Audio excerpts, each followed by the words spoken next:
Sebuah fakta data, setiap tahun pertumbuhan jumlah Bitcoin meningkat sekitar 2%-an dari jumlah yang beredar saat ini, atau sekitar 300.000 sampai 350 ribuan Bitcoin baru. Diperkirakan sekarang sudah mendekati angka 18,9 juta dari target yang beredar 21 juta. Alias kalau dihitung sederhana, di tahun 2030, 100% Bitcoin sudah stop, tidak ditambang lagi. Kalau hal ini bisa tercapai dan benar, tidak ada lagi penambahan Bitcoin beredar, Bitcoin bisa jadi game changing ekonomi dunia. Mengapa game changing? Kita semua tahu sekarang banyak negara yang sudah tidak lagi percaya meletakkan devisa negaranya dengan dolar, tetapi mulai menggunakan kembali emas. Dan jangan kaget, kalau banyak negara, terutama negara yang bervisi ke depan, akan menggunakan Bitcoin sebagai devisa negaranya. Inilah rencana Newmind ke depan dalam sisi keuangan negara, yaitu menggunakan emas dan Bitcoin perlahan-lahan dari tahun 2024 untuk menggantikan tumpukan kertas US dollar dan surat hutang US dollar. Untuk itu semua, apakah dolar dan Amerika akan diam saja? Kita semua tahu bahwa Amerika akan mengembargo, melakukan sanksi ekonomi pada negara yang tidak taat pada sistem dolar. Tidak menggunakan dolar dalam transaksi antar negaranya pasti dihukum Amerika. Namun sejak Rusia mempunyai rubel backed by gold dan Tiongkok di dalam transaksinya dengan Rusia, baik ekspor Tiongkok ke Rusia yang merupakan 19% impor Rusia dan ekspor Rusia ke Tiongkok yang merupakan 4% impor Tiongkok, kedua negara tersebut setuju menggunakan rubel sebagai basis transaksi alias based on gold juga.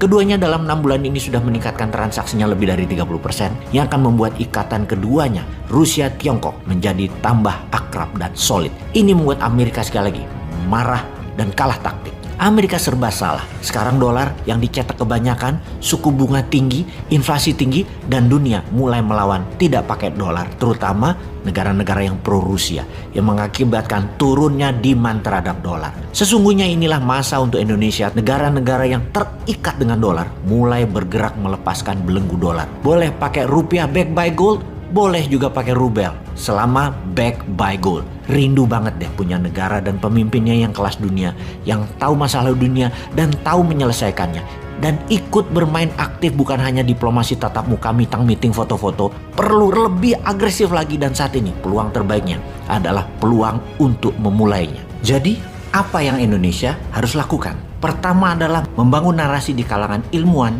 ekonomi dunia. Lakukan diplomasi dan dukung kampanye dedolarisasi, namun tidak menyakiti dolar yang akan membuat Amerika marah. Ada cara elegan. Dolar berkurang cengkramannya, Amerika berkurang pengaruhnya, namun dikompensasikan dengan kemakmuran dalam negeri Amerikanya. Kita semua pasti tahu bahwa sistem ekonomi dunia disanggah menggunakan dolar transaksinya, terbukti tidak membuat dunia semakin kaya, menjadi sejahtera, tidak membuat dunia semakin sejahtera, dan tidak membuktikan tidak ada perang. Maka kalau rumus ekonomi apapun jurusnya, kita hilangkan dolarnya diganti dengan emas dan Bitcoin, percayakah Anda, dunia akan stabil ekonominya. Harga telur 20 tahun ke depan akan sama. Harga barang produksi bahkan setiap tahun bisa deflasi, turun 1% nilainya setiap tahunnya, sampai 20 tahun ke depan sebelum stabil selamanya. Dunia ini dari dulu punya mimpi. Harga barang nilainya tetap selama tahunan ke depannya. Dan dapat dipastikan selama pakai dolar dan dolar dicetak berlebihan dan dolar diedarkan dengan sistem hutang pakai surat berharga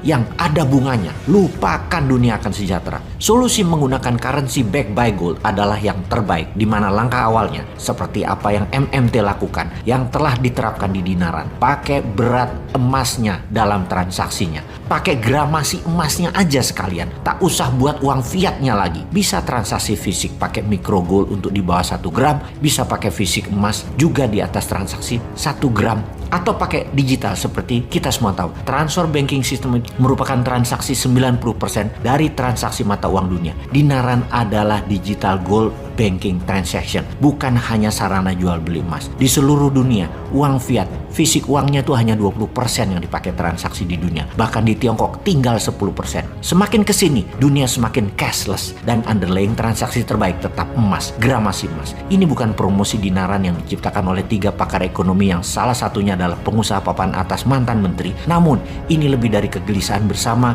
akan tidak adilnya dolar menjajah dunia dan adanya dogma di kepala ekonom-ekonom dunia yang sudah disekolahin Amerika dengan ilmu Amerika, yaitu menyembah dolar dan takut kepada Amerika. Kalau Bitcoin emas itu tumbuhnya masih lama, masih terus ditambang dan masih terus meningkat cadangannya sesuai kebutuhan pasar. Namun Bitcoin suatu saat nanti jumlahnya tetap 21 juta, di mana Bitcoin yang dalam jumlahnya tidak ada penambahan akan jadi patokan nilai baru yang selalu stabil, penyeimbang, penambah jumlah emas. Karena itu gold backed by Bitcoin adalah misi dunia setelah tahun 2045. Setelah di tahun 2045, Indonesia Emas adalah menggunakan 60% transaksi dunia menggunakan emas. Dan di tahun 2070, 100% transaksi di dunia menggunakan emas, di mana harga emas disanggah oleh Bitcoin. Kalau saat ini ada 120 triliun dolar uang beredar, jumlah emas hanya 100 ribu ton emas atau senilai 10 triliun dolar saja. Maka emas dunia cadangannya harus meningkat ke 1 juta ton, dan